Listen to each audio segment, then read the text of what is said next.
Okay, I think we can begin. Other people can join slowly. So as I said, my name is Maurice Villaruel. I'm co-leading the package that deals in ELISA with the ELISA communities. And today is basic info session to describe more in detail the seventh ELISA joint call. We will be addressing also some questions. We leave some time at the end. I estimate maximum we would be about an hour. And obviously any questions and feedback are welcome. We'll begin with an introductory address with Sophia, who is able to be with us today, the Executive Director of ELISA. And then I will continue, and then we'll go in a bit more detail about the two topics that can be funded under this joint call. And some details about the timeline, and then we'll leave it open for questions and answers. So hopefully we'll be about half an hour giving you information and open for questions later. So without further ado, I would introduce Sophia. Thank you, Morris. Good morning to everyone. It's a pleasure to be here today with all of you on this seventh joint call. It's really important for us. And first of all, I would like really to acknowledge the tremendous work and commitment of everyone, the teams that are behind of these meetings, behind of these processes that represent all the 10th institutions of ELISA, and also all of you. You're plenty. I cannot see all of you because I really see that we have 57 people in the meeting. So also thanks to all of you that have such time apart from your busy agendas, I'm sure, and are dedicating a bit of your energy and commitment to ELISA. So thank you for that. And I think these joint calls are really a vehicle to showcase the impact that we desired in ELISA. I don't know how many of you are already acquainted to ELISA. How many of you it's the first time that you're reaching out to an ELISA activity, an ELISA opportunity. But as European University, we want really to be a driving force around digital and sustainable transition. So this is quite important. Why? Because this is giving us a strategic orientation and also a common commitment that together we want to create impact. So this is really important because this in a way is the connector between us, the connector between the different teams that we are setting, and what will drive us to do things and around ELISA communities. So ELISA communities, for the ones that are new around, are really for me the first common space that we have created in ELISA. And when I say space, it's the knowledge space, is the human space, is the process space, is the activity space. It's what connects us to do something differently together. And really, I think they're really showcasing what we want to deliver as a European university. And if we could go to the next slide, Danielle. Why are they so important? Because as this slide tries to bring, they are oriented towards a societal mission.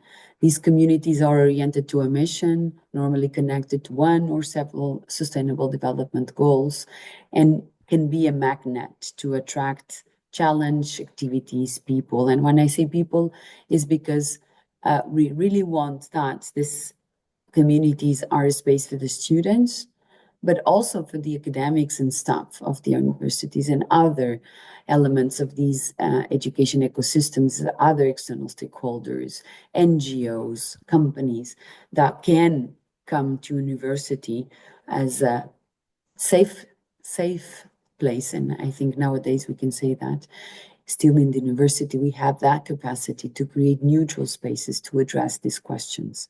So this is really important, and this is all about the joint call, because all around this commitment, the communities and through the activities and through your projects that can be funded by the joint call, we really want to create this continuum between education, between research, innovation, and society. This is important and fundamental because ELISA, from its beginnings, and we have begun to work together in 2020 in COVID times, we believe that it is the only way to address complex and systemic questions, create multidisciplinary conditions to work towards a mission, and really create connections between the different topics and disciplines are really important. So if we could go to the next slide. So around these communities, we are developing a wide ecosystem that is driven by this common mission, common commitment that the communities are addressing, but many things are happening. And we as team, so the team that will be here supporting you throughout this info session, and all the people that is behind the scenes, which is a lot, are really trying to help you on that mission, what we call here in this slide, the services, try to help you as much as possible so that your collaboration can be as fruitful as possible.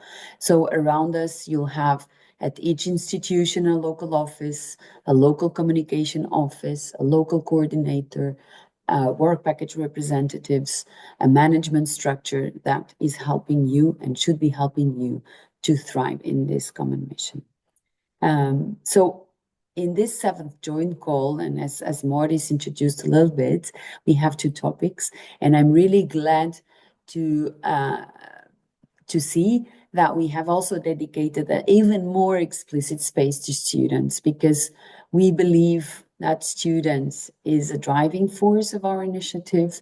And also we want to foster opportunities for the students also to put forward their projects, their the topics that they want to develop. So here it's really important that we can also address this, and maybe we could go to the next slide. And as an element of small recap of these introductory words, really to motivate you to use this opportunity so that you can amplify the desires, intellectual willingnesses, and the fields of work that you have around your institutions, and amplify them through the collaborations that you can build around ELISA. So thank you for your time commitment, and the number is growing. We are 65 now, and you'll have here throughout this session an incredible team that is making the most to make your activity successful, and will be following this process throughout this joint call period. So thank you a lot. Thank you, Maurice, for leading and chairing the meeting, and I give the floor to you. Okay. Thank you very much, Sophia. So we'll come back. Well, I just had some brief notes. I usually talk about this because there have been many texts, and Sophia knows better than I do about the history of the communities. This is the context within the context of ELISA 2, the basic philosophy of communities, which, since I'm a professor, I allow myself to read a relatively dull text, but I think it's underlying something important. The specific characteristics of ELISA communities can be found on the ELISA website, but in the wider context of higher education institutions, they can be compared to interdisciplinary organizations. So it's a key point that we like to make them interdisciplinary. Cross-disciplinary and multi-actor academic research teams addressing complex challenges in conjunction with the triple helix, industry, government, and civil society. ELISA communities can also, they're a bit different from these IDOs, which they call in the States. They can be regarded as a novel concept, being less related to research as such.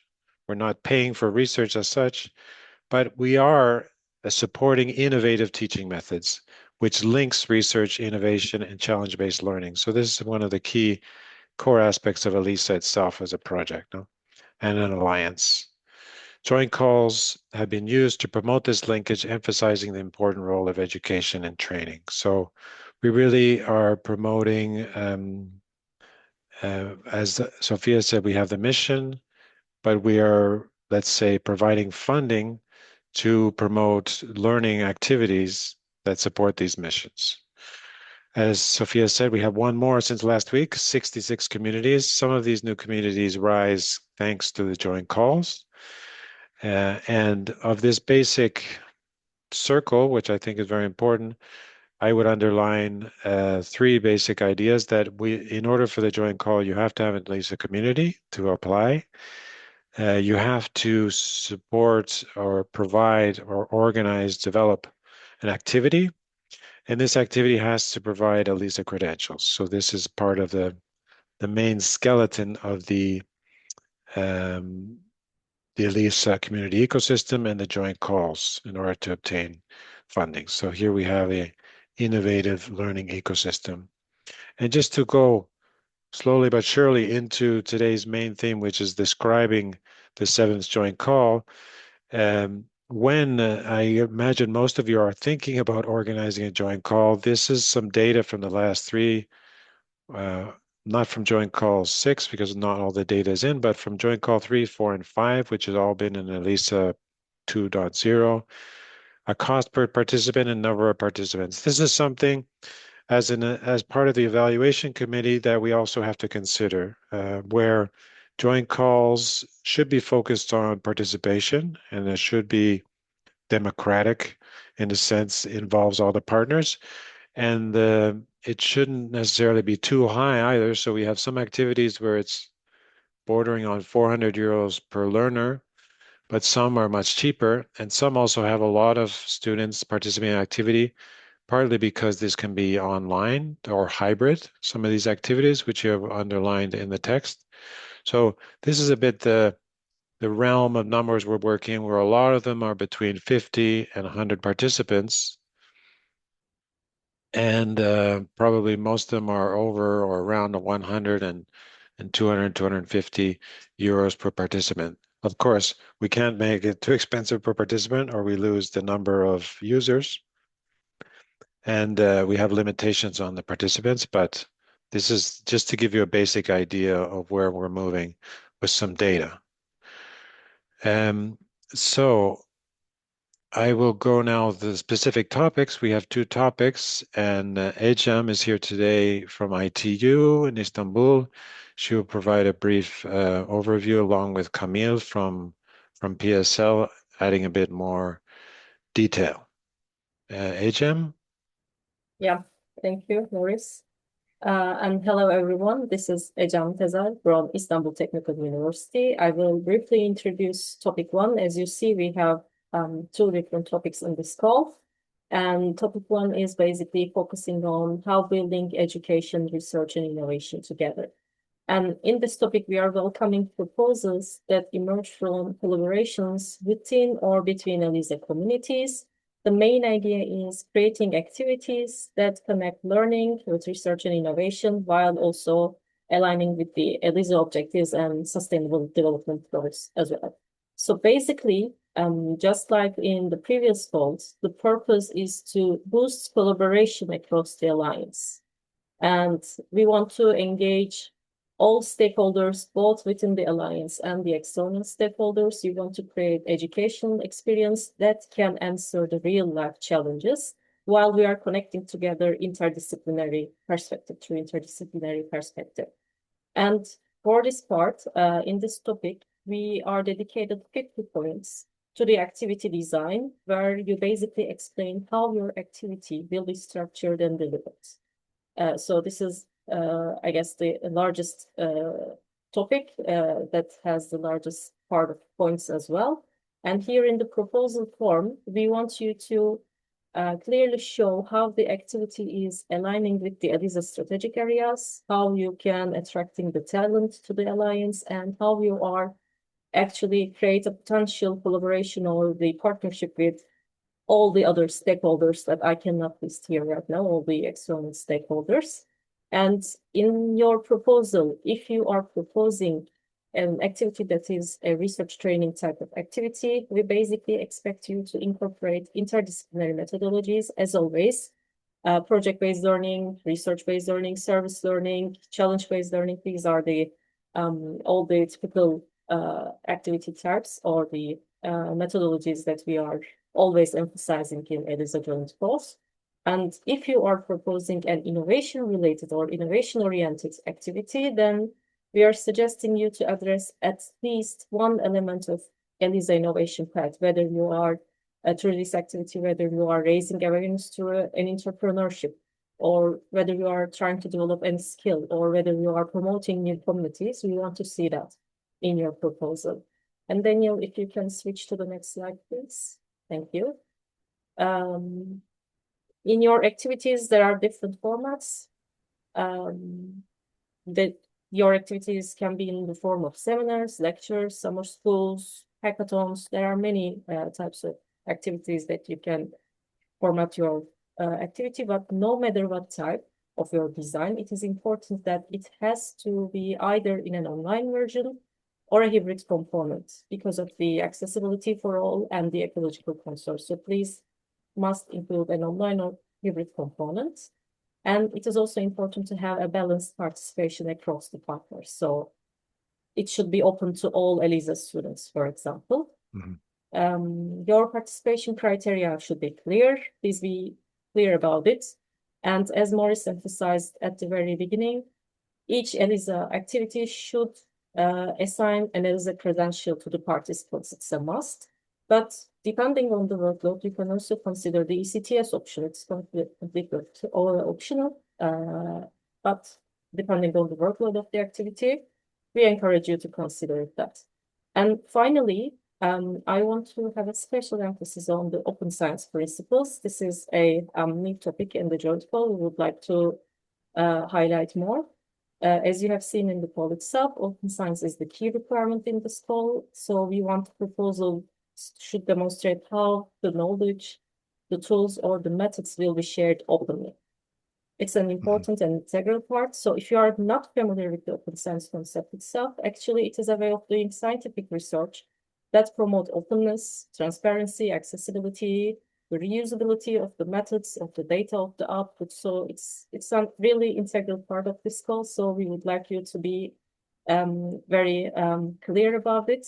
And if you are confused, how can I apply these open science principles into my proposal? Well, you can either provide for example, preliminary data management plan outlined in your annex, or you can share in which repository you are planning to store and put your data in, or how you can think of sharing the outputs in a more sustainable and a long-term access way. So these are all the alternatives. But if you're still unsure and want to get more information about that, we encourage you to connect with the ELISA Open Science community or the institutional open science ambassador at your local institutions. And I guess that's all from me. So I'll leave the floor to Camille. Thank you. Okay, thank you very much, Ejam. That was very clear. Camille? So let's talk about the strategic research areas. So this is something that we defined at the beginning of ELISA, let's say during the first phase through the InnoCore projects that tackled the research part. So we tried with this framework to cover most scientific and societal domains. So you can see on the slides the different domains from the humanities to the engineering, to connectivity, etc., etc. So the idea is really to connect teaching activities, the projects that you are defining in your proposal, and connect them to research and innovation. So it will be important for you to provide this link between your project and one of these strategic research areas. It's not a big deal because, as you're saying, all the dimensions are covered, so you will find the good area for your project. But we really encourage you to have a look to the specific link that you can see in the page, in the slide, to see the detail and see how you can connect your project to one of these areas.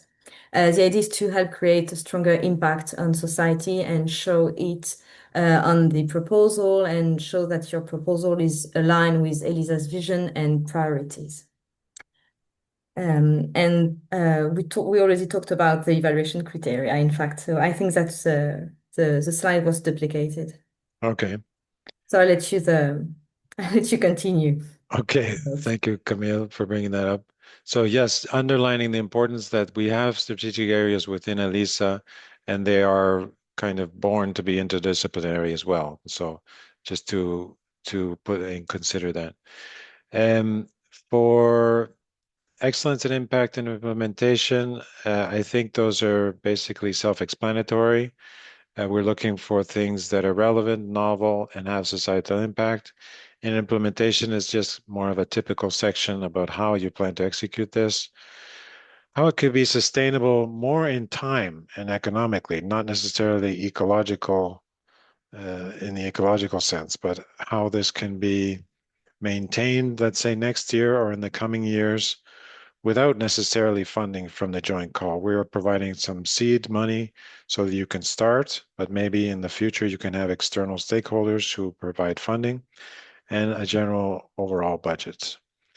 A new thing that we have done this year, or with this 7th joint call, which was organized by Danielle, especially at the office at the ECO, is a matchmaking tool. So you will find in the webpage about the joint call, you can write calls for interest, and there's a database on how to connect to other people and other institutions who might be looking for something similar. So we encourage you to look at that. And also we have the contacts which are here. You already know now Camille, who just spoke before, Ejam here at ITU. Many of you will know Hannah, Mustafa, Gianfranco, Francesca. I saw Francesca, I think she's here today.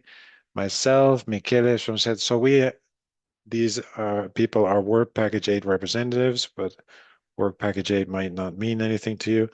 They are communities, so they represent the ELISA communities on a logistical level at your different institutions. So this is in the presentation for today, which we can share with you.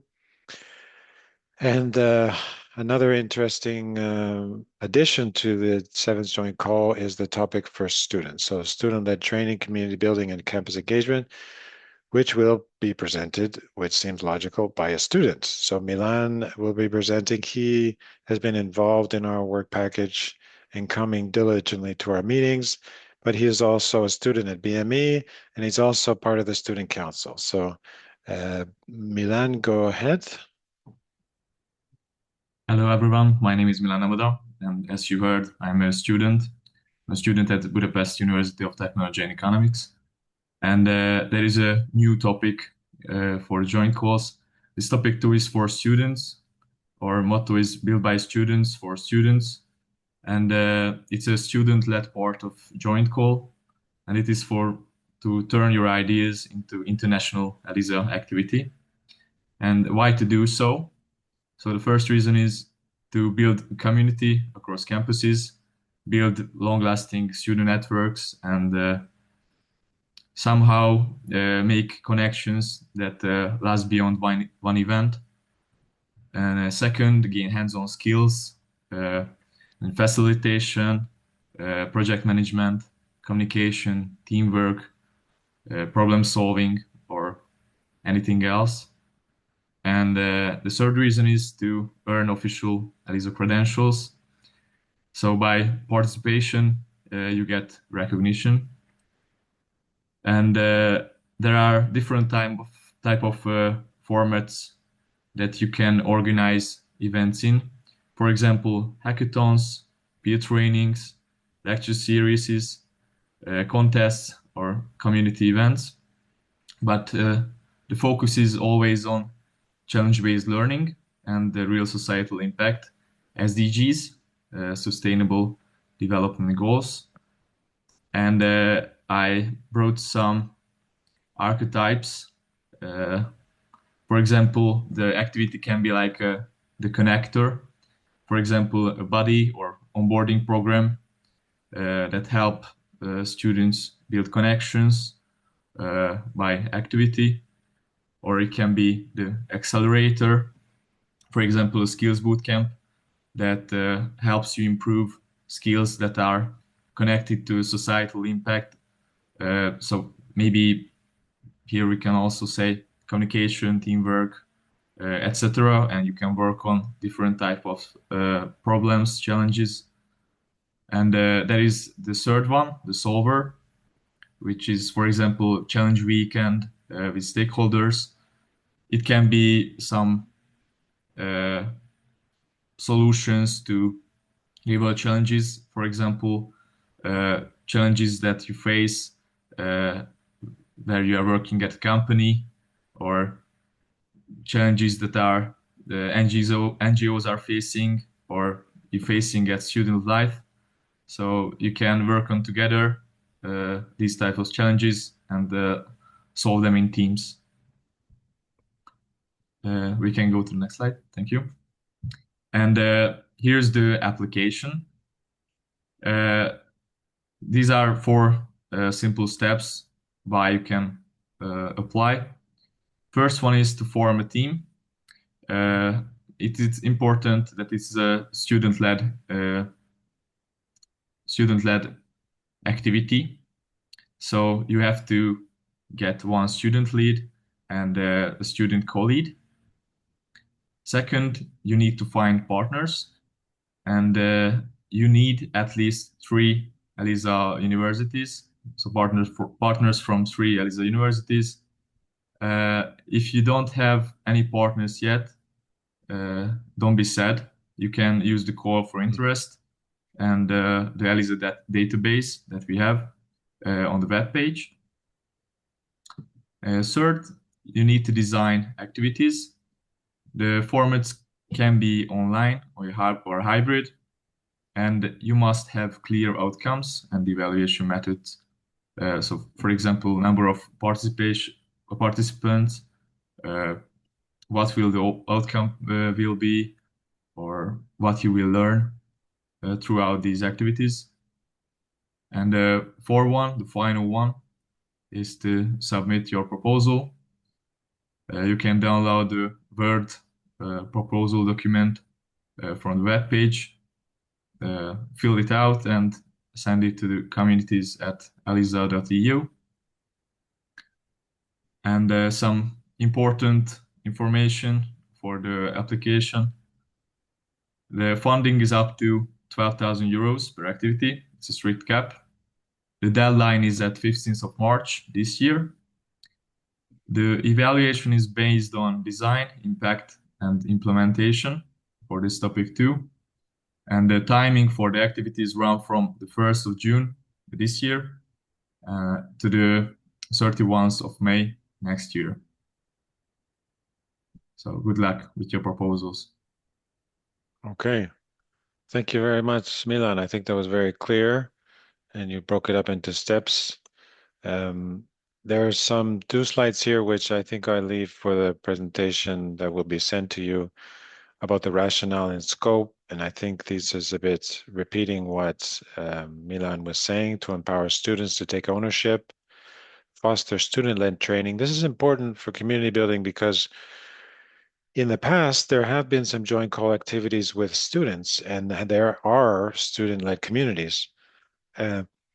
But it turns out that those are kind of the most famous ones too. So they work very well. So this is another reason we're promoting topic 2, because the student-led activities have had some of the best referrals, the best scores for the best activities, and have been quite multitudinous. No, so quite a few people have joined.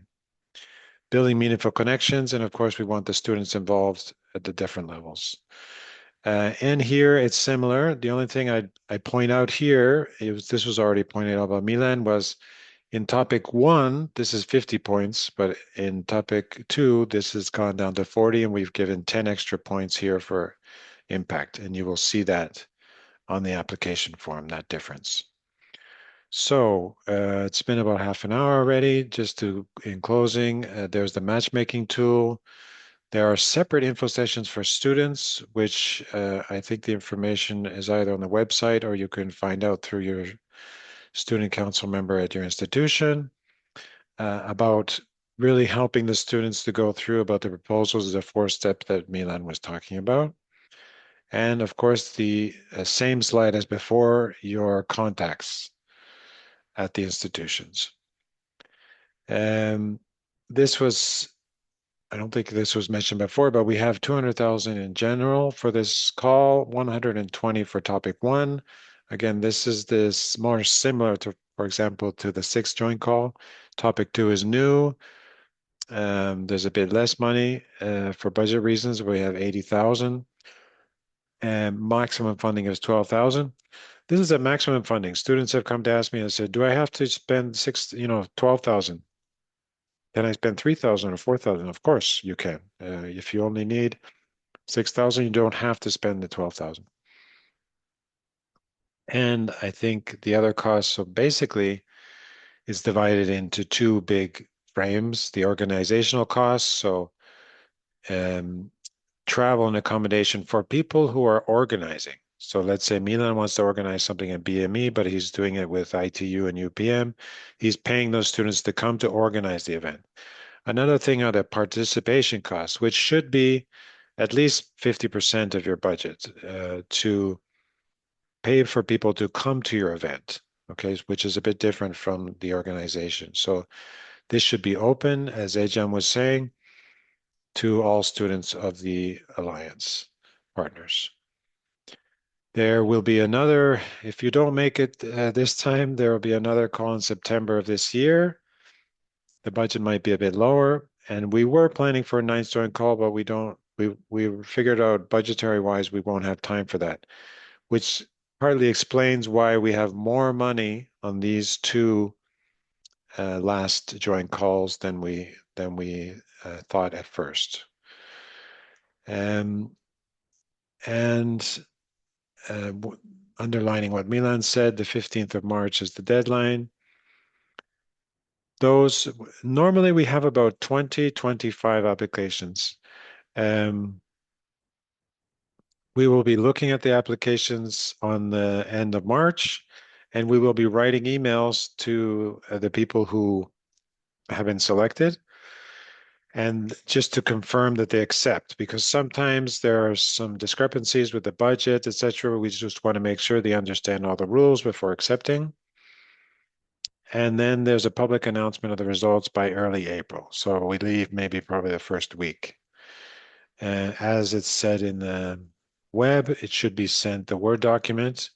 It's better to send a Word document, not the PDF, to us in the two different templates. So you must realize there are two different templates there. As Milan was saying as well, we'd like to leave space. So you cannot begin your activity in March, in April, or even May. This makes some people a bit frustrated, but we need to give time to the different local offices to organize the trips of the different students. And this is the reason why we leave this 2-month leeway to communicate the activity, to organize it well, and give people the opportunity to plan ahead and go. And you have almost a year to be able to use the money. Something which we ask and we are insisting on is to submit the final report. So there is a final report template online which you can download. It's not too complicated, but you will have to, in a way, justify, or tell us what happened with your activity, how many people came, and how was the result. And there I will leave for questions. So you can either raise your hand now, and I can stop sharing, post your question in the chat, or send an email to us. At the moment, while you're thinking of possible questions, I will go to the chat and share with you today's presentation, which I think I did. No, I didn't. Or maybe, Danielle, you could do this briefly. I think oh, here it is. Sorry, I did do this properly. Okay, so this is today's info session, which I'm sending you the PDF. Okay, should we start with some questions? Anybody? Maybe there's some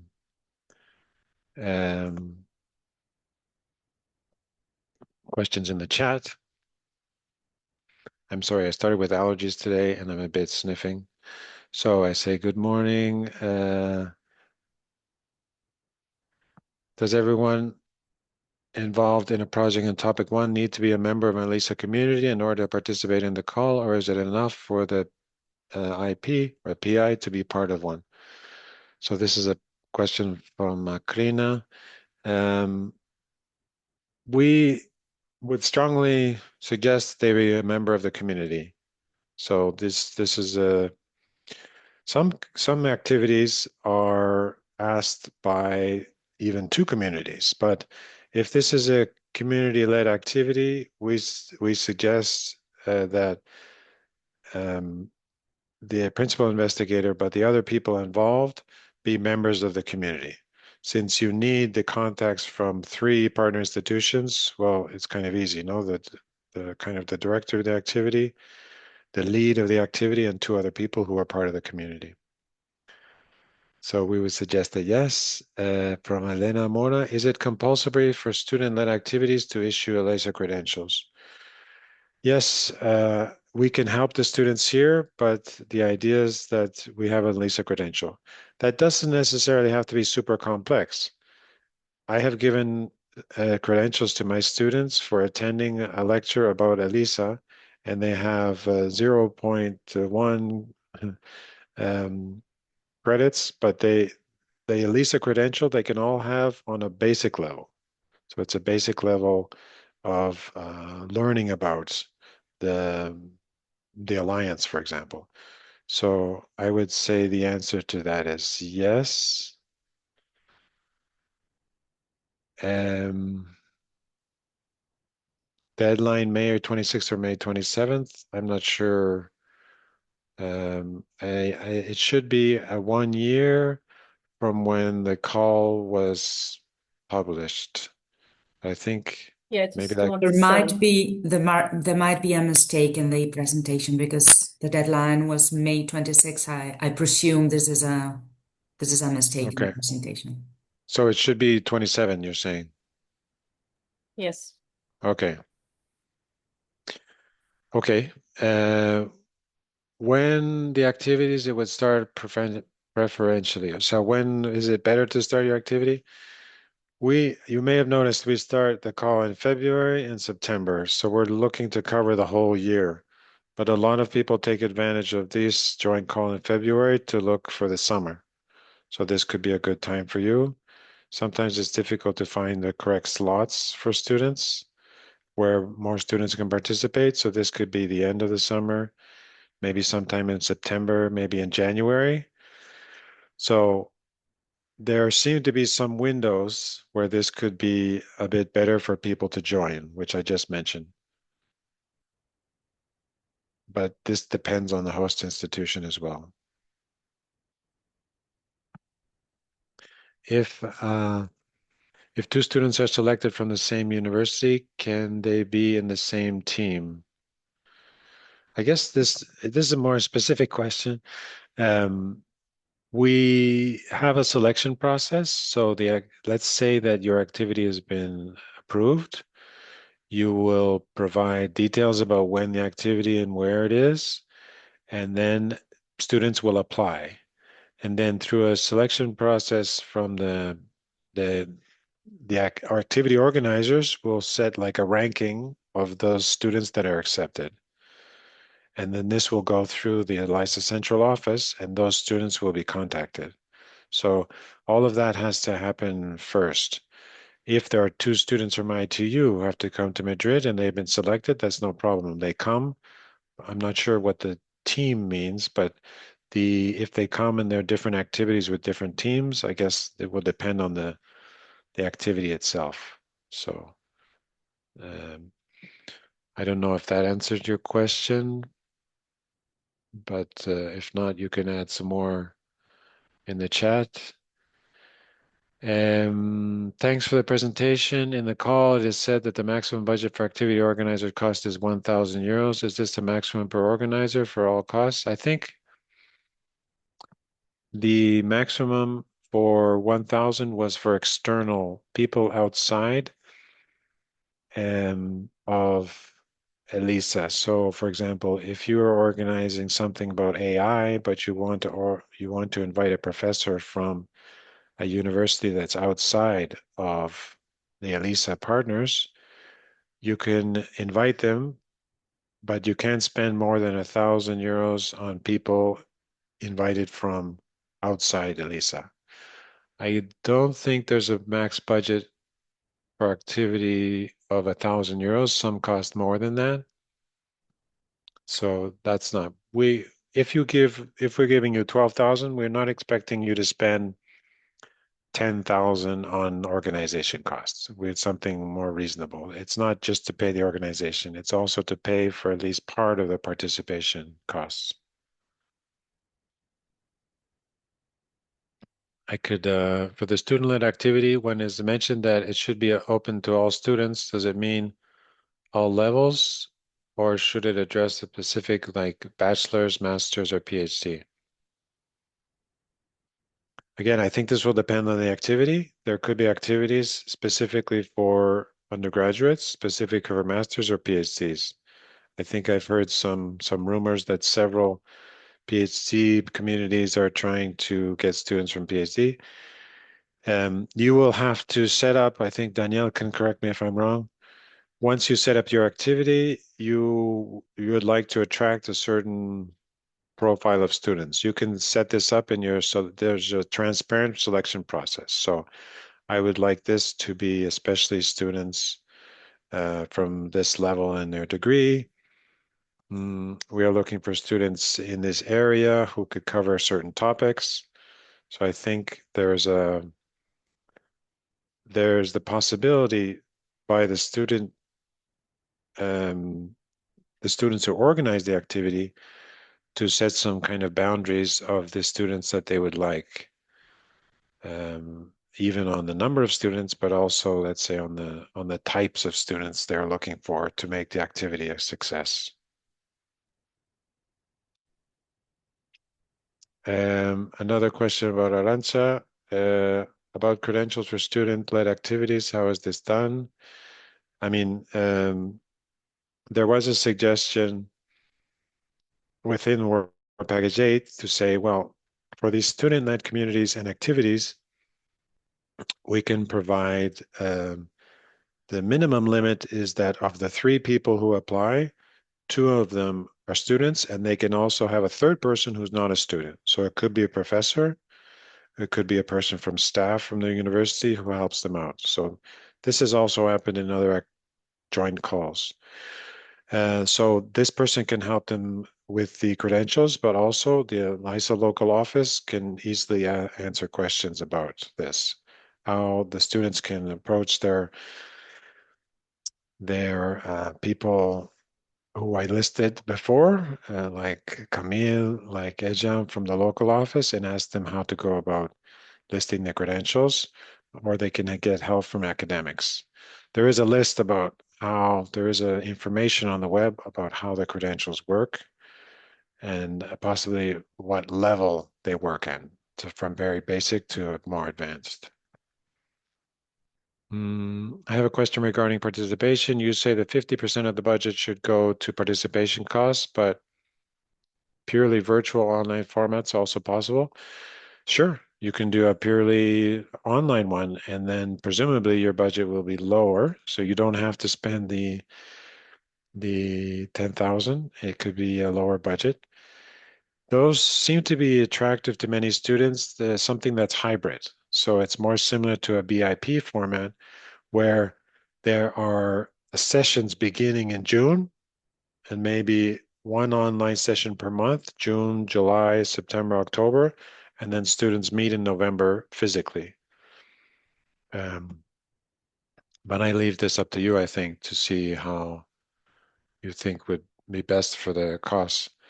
What we want to avoid is to say, okay, I want to organize this. I want to hire some personnel to organize this. I want to buy certain software and computers and stuff like that to organize. Well, we don't want to be too heavy on the organizational costs.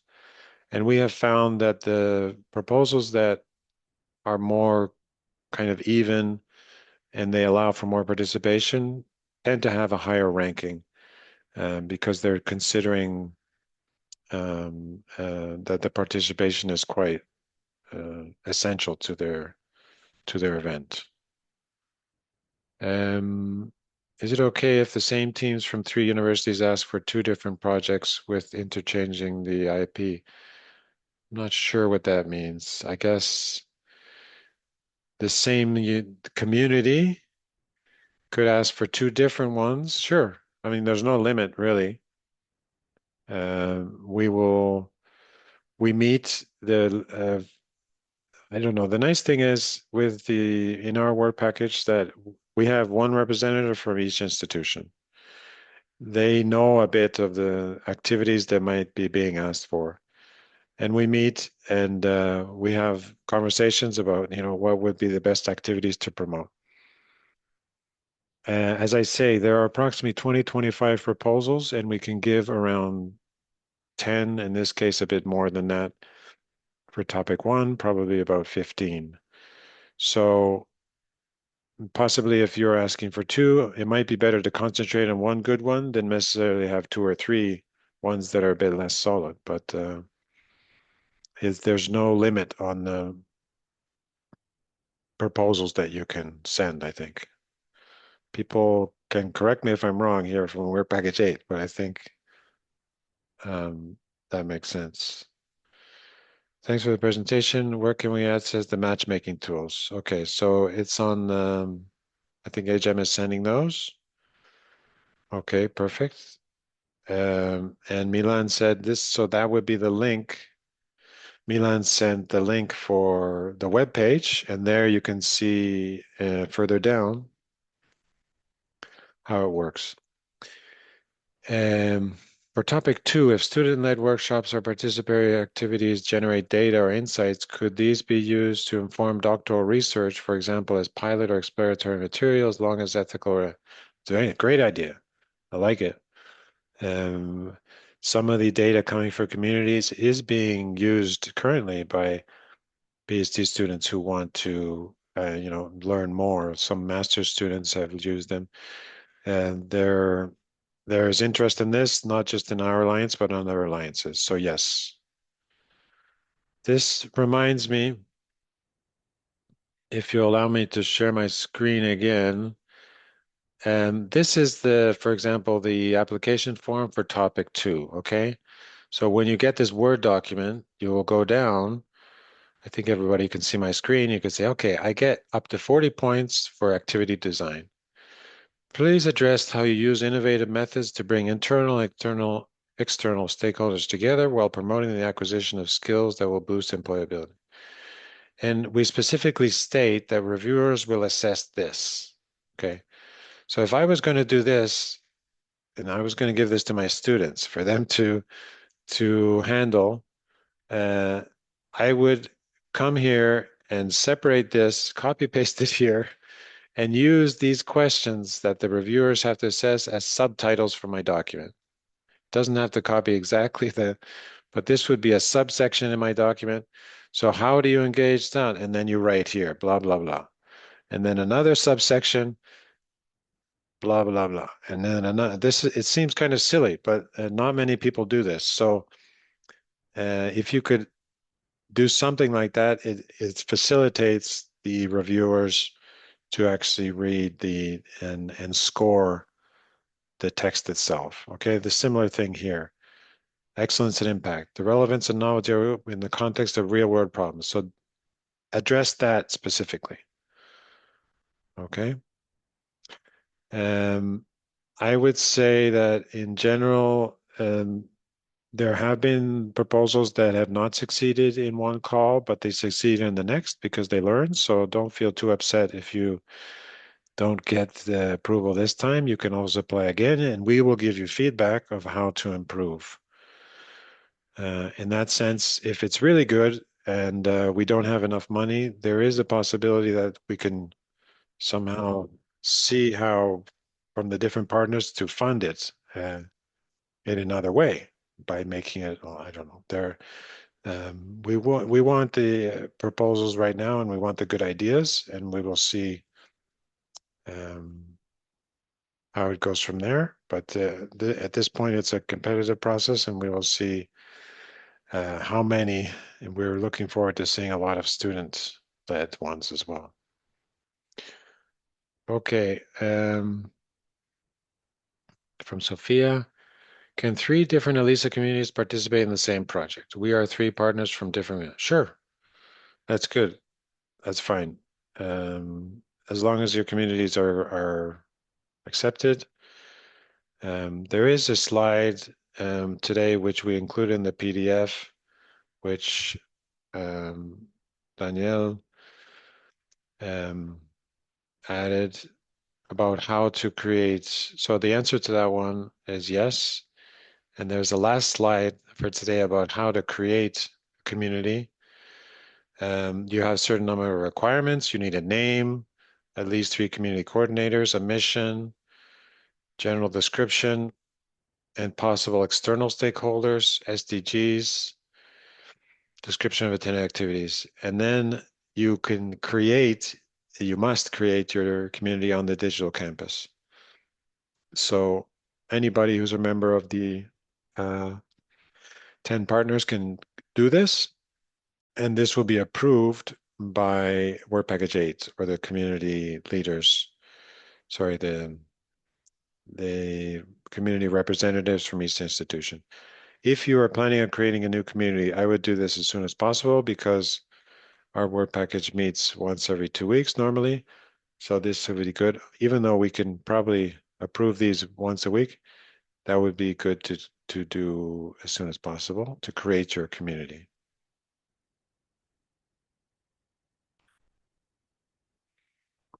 Any more questions? I don't know from what I said, Milan, Ejam, Camille, Danielle, if you want to add more, if that makes sense. Just one reminder, please be careful when you are drafting your proposal.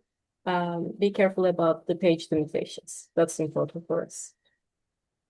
True. Yes. Yes. Sometimes we have had to eliminate proposals or give fewer points to proposals that were really good, but they had gone over the page limitation.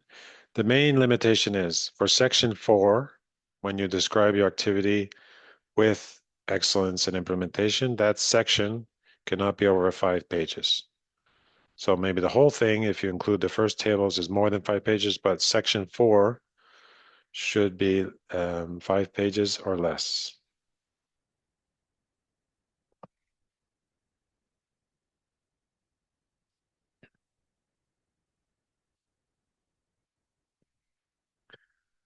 Okay, so it's been about an hour, and I think we answered most of the questions. We will be trying to put these questions in the FAQs online so other people can see them. And we will also put this video, if you want to send this video to other people, we'll put this online as well. On the same web page that Milan shared, we will put the FAQs and the link to this video. That's the idea.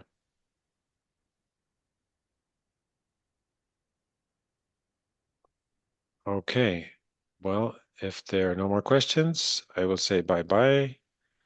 Have a good weekend, and thank you everybody for participating. Okay, thank you. Thank you. Hello, Sergio. Bye. Thank you.